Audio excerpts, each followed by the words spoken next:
आसाम दोस्तों, family courts के हवाले से, यानी जहाँ पे ये इश्यूज आते हैं बिटवीन हस्बैंड एंड वाइफ या फिर बच्चों की कस्टडी के इश्यूज, उसके हवाले से दो तीन क्वेश्चंस हैं जिस पर मैं वन बाय वन बात करूँगा। First of all, family court की बात करें तो जो सबसे ज़्यादा केसेस आते हैं कोर्ट में, फैमिली कोर्ट में, वो आते हैं उस वक्त जब हस्बैंड वाइफ का आपस में गुजारा नहीं होता, वो एक अच्छी ज़िंदगी, खुशहाल ज़िंदगी, खुश हैप्पी लाइफ नहीं गुजारते। और जब वाइफ समझती है कि अब जो है इस मैरिड लाइफ से, इस इज़्दिवाजी ज़िंदगी का अब इख्तिताम होना चाहिए, तो वो आके कोर्ट में जब रुजू करती है खुला के लिए, जिसको हम कहते हैं suit for resolution of marriage by way of खुला। सबसे ज़्यादा इस तरह के केसेस आते हैं। और खुला किसी भी वाइफ का, किसी भी खातून का एक राइट है, जो सिर्फ इतना ही बोल दे कि मुझे अपने हस्बैंड के साथ नहीं रहना, उसका सलूक अच्छा नहीं है, वो मेंटेन नहीं करता, वॉट एवर द रीज़न में भी, तो खुला ग्रांट हो जाती है। कोई ऐसा कोई खुला की रुकावट नहीं होती।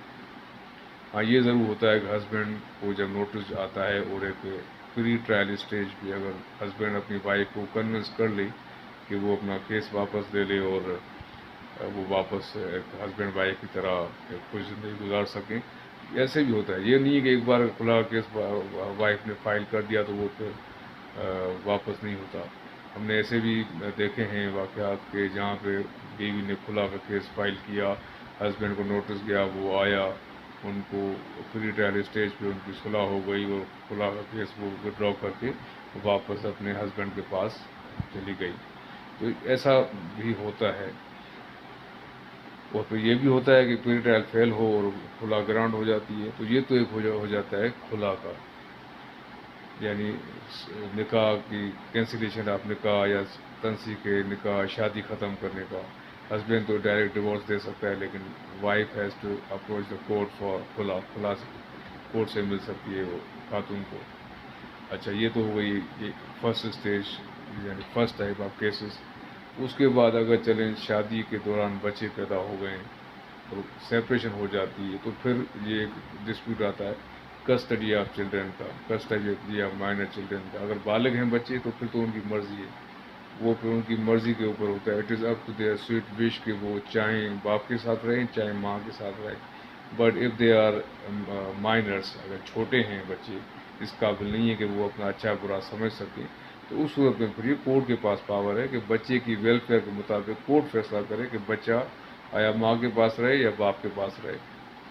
और जब भी ये कस्टडी ऑफ माइनर चिल्ड्रन का केस डिसाइड होता है, तो उसमें जो प्राइमरी एलिमेंट, जो प्राइमरी फैक्टर देखा जाता है, that is welfare of the minor children, के छोटे बच्चों की वेलफेयर में उनके अच्छे फ्यूचर के लिए जो बेहतर है वही फैसला कोर्ट करती है। और इसमें काफ़ी चीज़ें देखी जाती हैं।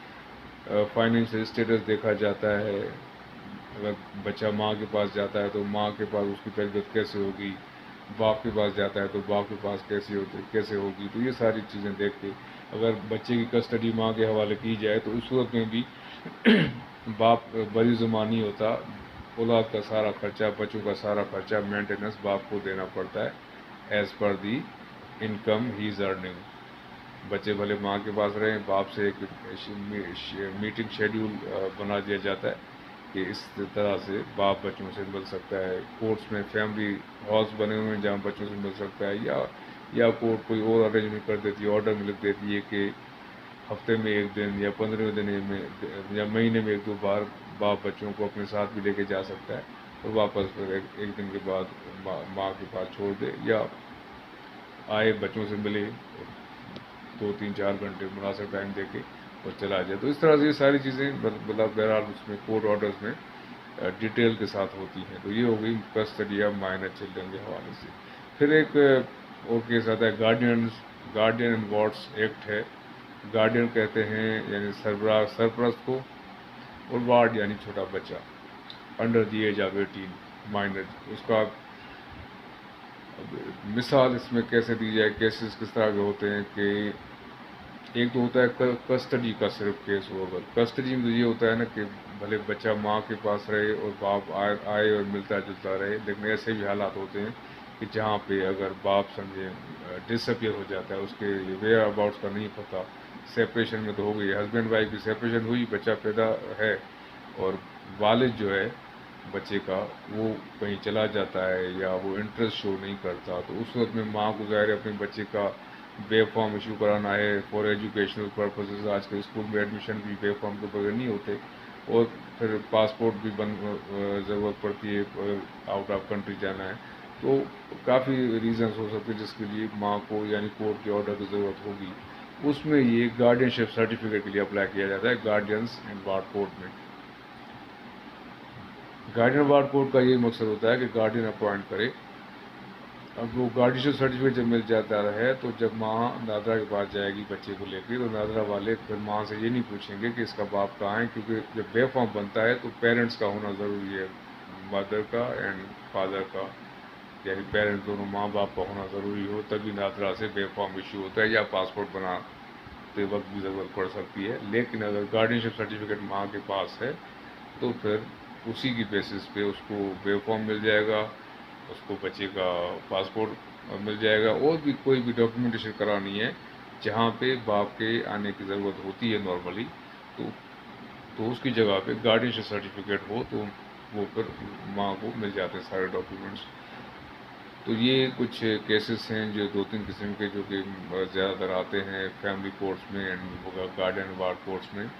حالانکہ میں ایٹ دی اینڈ یہ ضرور کہوں گا کہ یہ انفارچونیٹ ہوتا ہے کسی بھی فیملی کے لیے کہ کوئی اگر کسی بھی کپل کی شادی نہیں چلتی، سیپریشن ہو جاتی ہے، اٹ از ویری انفارچونیٹ. نہ صرف اس کپل کے لیے، کوئی بھی خوشی سے، یعنی کوئی بھی چاہے مرد ہو یا عورت ہو، شادی کرتے وقت کوئی نہیں سوچتا کہ ہم علیحدگی کریں گے آگے. ہر کوئی یہ سوچتا ہے کہ یہ ایک زندگی بھر کا ساتھ ہے، اور دعا ہوتی ہے کہ یہ پوری زندگی جب تک سانس میں سانس ہے یہ رشتہ چلے. لیکن ظاہر ہے کہ بعد میں حالات مجبور کر دیتے ہیں کہ سیپریشن کی طرف جانا پڑتا ہے.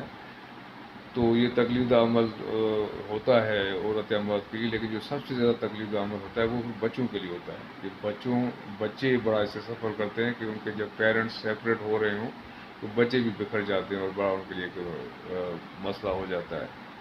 تو یہ اچھی چیز تو نہیں ہے، لیکن it is reality of the society, ایسا ہوتا ہے.